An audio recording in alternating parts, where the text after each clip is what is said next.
FM News Talk 97.1. On-demand audio. A bit of a disappointment. Certainly was to some. Andrew Wilson joining us right now from the Show Me Institute. Andrew, happy Friday. Well, happy Friday to you too, Mark. Good to have you on the show. There were certainly this legislature moved past the issue of having to replace the speaker and some of the other things that might have bogged it down this session. And in the end, probably passed a fair number of bills. Why would Show Me view this as a disappointing legislative session? Well, the lawmakers in this session did discuss a wide range of issues. And at the end of the session on May 13th, they congratulated each other on a great session.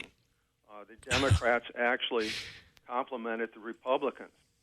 But what strikes me, Mark, is that there was nothing that happened in this session of the legislature that addressed the fact that the Missouri economy is stuck in a rut. It's been stuck in a rut for a long time. Now, 2 sessions ago, the legislature did pass a tax cut, a significant, albeit small tax cut, which won't begin to take effect until 2017. But at least that was a step in the right direction. And then in the previous session of the legislature, in 2015, they passed a right-to-work bill, which was then vetoed by Governor Nixon. But again, they were addressing the problem of a lack of economic growth in Missouri. And in this session of the legislature, they did nothing. And can I explain why that's important for just a second? No, please do. Between 2001 and 2014, our growth rate as a state, real GDP growth, was only about half that for the median of other states. Now, what that means is when you work out the statistics on that, that means that our growth was more than 10% less than it should have been over that 13-year period. Again, our median household income, which if we had just been average in growth, I am not talking about being up there with Texas or North Dakota or any of the fastest growing states, but if we had just been average, our median household income would be $53,000 rather than $48,000. And so that's cost us dearly. And there was no real discussion of that in this past session of the legislature. And so that is why, to me, it's a disappointment. Well, I was certainly disappointed that they didn't make another run at right to work. The Paycheck Protection Act sounded good in some respects, but in terms of overall impact, it was lacking in a lot of areas. Yes, it was. It was a very watered-down bill. It was not right to work.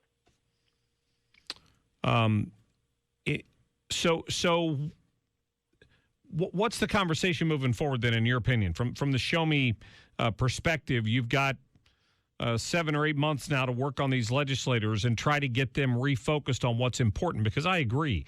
And in the gubernatorial race right now, nothing is more important than job creation and trying to get the gears of this economy in Missouri rolling forward again. Right. I think 2 things. One is getting back to the idea of accelerating tax cuts. The second is getting away from corporate welfare and crony capitalism. Governor Nixon he openly endorses the idea. He has said that tax cuts should be considered on a specific project-by-project basis.